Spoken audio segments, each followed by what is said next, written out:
doentia, sabia? Tá melhorando, tá menos doentia.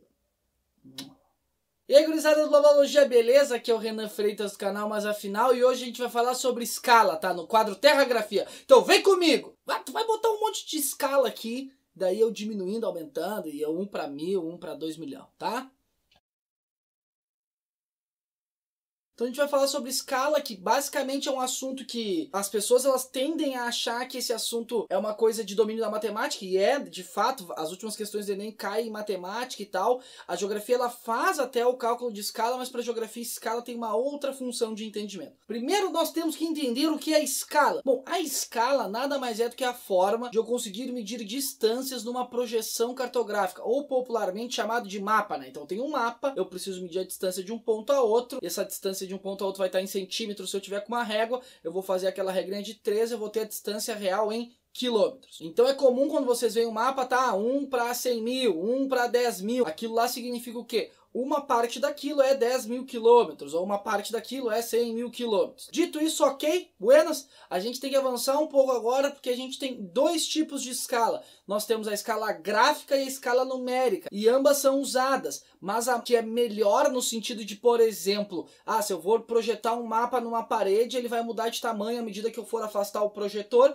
é melhor que eu use a escala gráfica, tá? Porque a escala gráfica, vocês vão ver aqui na imagem, é uma barrinha, e essa barrinha vai mudando de tamanho também à medida que eu aproximo ou distancio o meu mapa. Ao contrário da escala numérica, que é só o número e já está na própria medida do mapa. E uma coisa que a galera sempre confunde quando a gente fala em escala é a ideia de escala apresentar detalhes. Isso que a geografia observa bastante, ó. A escala ela vai apresentar detalhes. Então vamos fazer um exemplo. Eu tenho a escala 1 para 10 e 1 para 100. Então eu tenho uma escala que 1 centímetro é 10 quilômetros e uma outra escala que 1 centímetro é 100 quilômetros. Qual das duas escalas, por exemplo, eu usaria para representar uma casa?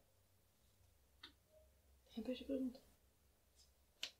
Esse é o problema, Brasil. A gente tenta ter uma plateia aqui que a gente faça a pergunta e a plateia nunca tá prestando atenção. Mas tu aí que tá aí, tu deve ter prestado atenção e tu deve ter respondido, tá? No exemplo da casa, eu usaria a escala de 1 para 10. Então essa escala é uma escala, olha só, e aí que dá o nó na cabeça da galera, é uma escala grande, porque ela apresenta mais detalhes. A escala 1 para 100 é uma escala pequena em relação a 1 para 10. Nossa, que difícil. É só tu saber o seguinte, ó, escala é algo inversamente proporcional. Então é só imaginar assim, ó, nesse ponto aqui, esse é o ponto real que eu quero medir. À medida que eu vou me afastando dele, eu vou aumentando o númerozinho do lado. 1 para 10, 1 para 20, 1 para 30, 1 para 40, 1 para 50, 1 para 100. Então olha como eu estou distante em relação a 1 para 10, por exemplo. Então é assim que a gente estuda escala. Escala é inversamente proporcional. E para fazer aquele cálculo de escala, né, é sempre uma regra de 3. Se 1 centímetro é 10 quilômetros, 5 centímetros serão... Quanto? 1 centímetro é 10, 5... Bota aí nos comentários, tá, gurizada? Se 1 centímetro é 10 quilômetros, 5 centímetros serão 50 quilômetros.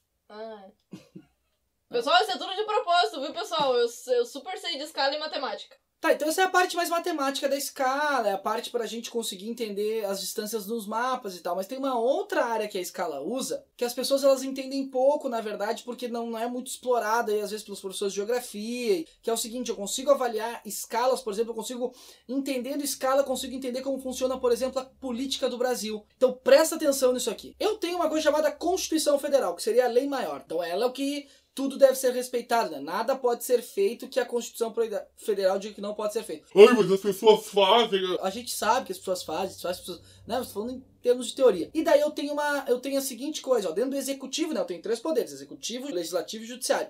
Dentro do Executivo eu tenho presidente, governador e prefeito. E se eu for observar, esses 3 líderes do executivo, tem como fazer uma escala em relação a eles. O presidente do Brasil está para o Brasil, assim como o governador do Rio Grande do Sul está para o Rio Grande do Sul, assim como o prefeito está para a Prefeitura de Porto Alegre. Então se eu fosse fazer uma pergunta para vocês, quem entende mais sobre Porto Alegre? O prefeito de Porto Alegre ou o presidente do Brasil? Seria o prefeito de Porto Alegre, porque ele está numa escala maior, ele consegue ter mais detalhes da cidade. E é assim que se organiza a política no Brasil também, ela se organiza em vários tipos de escala. Tanto a política como cobrança de impostos tal, se organiza por tipo de escalas. Por isso que às vezes é difícil de entender. Imposto é a mesma coisa, o cara paga o imposto federal, o imposto estadual e o imposto municipal em cima disso. Então olha só a diferença de escala. Então a mesma se dá no executivo. quem entende mais do Brasil, prefeito ou, né, o presidente? Não, presidente, porque ele consegue ver mais detalhes do Brasil, o prefeito vê só detalhes da cidade de Porto Alegre. Então isso é interessante, quando a gente tem uma compreensão clara de como é a escala, a gente consegue entender de quem que a gente cobra as coisas dentro do âmbito político, porque o mesmo vai valer no legislativo no que diz respeito a deputado, no que diz respeito a senador. Eu tenho deputado estadual que vai compreender o estado, eu tenho deputado federal que vai compreender o país, senador que representa o país. Então essas inúmeras nuances, agora me senti os amantes da sétima arte, essas inúmeras diferenças que vão tendo, a gente consegue entender pela compreensão de escalas. Ok, gurizada? Então é isso. Espero que vocês tenham gostado, espero que vocês tenham entendido. Vou deixar aqui alguns links para ver como é que é a escala e tal, essa lógica de inversamente proporcional, que às vezes é o que as pessoas se perdem. Se tu gostou, passa lá no meu canal, no Mas Afinal, te inscreve lá também, vê os vídeos de lá. E também aqui, tu não tá novo aqui no Babalogia, também inscreve no Babalogia, né? Então era isso, gurizada. Beijo no cérebro de todo mundo e tchau!